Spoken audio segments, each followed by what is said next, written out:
I was meditating in the Peace Garden at Fresno State, staying calm, staying relaxed. And that's what I did.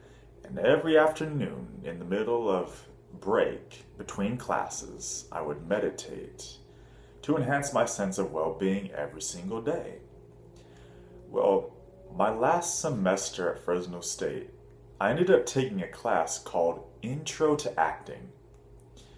And I'd always been curious about acting, what it takes, what it means to be involved in that field. So I said, why not?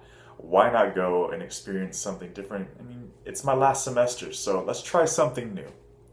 So I go into Intro to Acting, and I get my first scene. And this scene was between two lovers. And of course, I had to play the man, and my partner was a woman. And for that first scene, the day that she handed us that script, she couldn't feel anything. She said, I can tell you're a good speaker, but when it comes to acting, I don't feel anything. I don't feel your emotions. I don't feel any sensations. I don't feel that you're all in with the character. And of course, back then I was very calm and speaking like a narrator. I wondered what I was missing.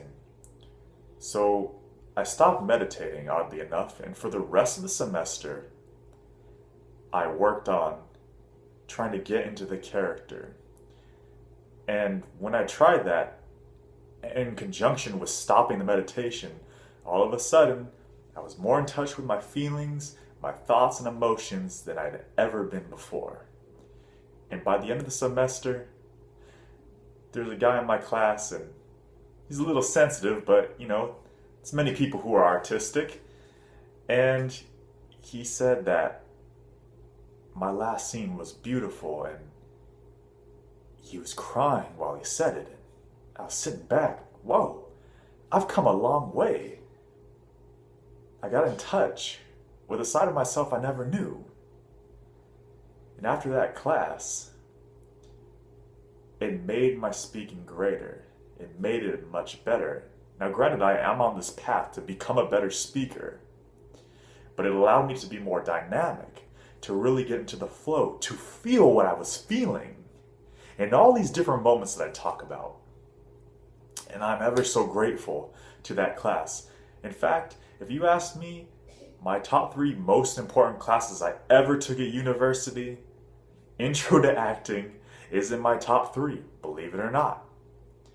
And so I tell this story to segue into why I think improv is important for anyone who wants to speak or anyone who's looking to get in greater touch perhaps with themselves and their own limiters and their own filters they put on their speaking.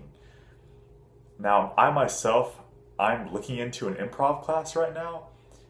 Unfortunately, it's not in person, and I wish it was because you'd get more out of it, but they're still doing improv on Zooms, so I'm looking into signing up for improv to get back that thing, that excitement, those thoughts, those feelings, to throw off those limiters. I'm looking to get back into that world.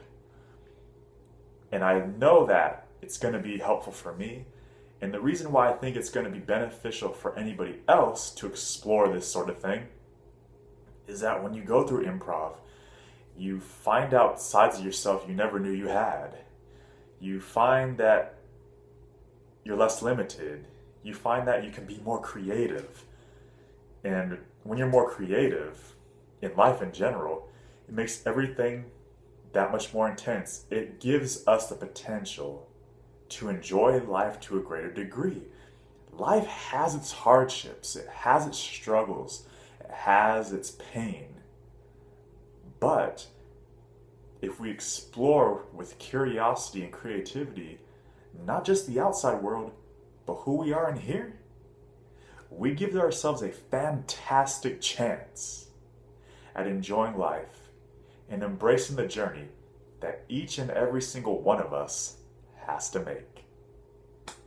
And so, to me, that's why that is the number one reason why I think improv is important to anyone looking to express themselves and get into the arts, or perhaps squeeze a little bit more juice out of life in general. Anyways, guys, or fellow viewer, if it's just one person, feel free to like, subscribe, or leave any comments. I'm here looking to make the channel more entertaining, so I appreciate any feedback. So until next time, guys, I hope you guys all have a beautiful one.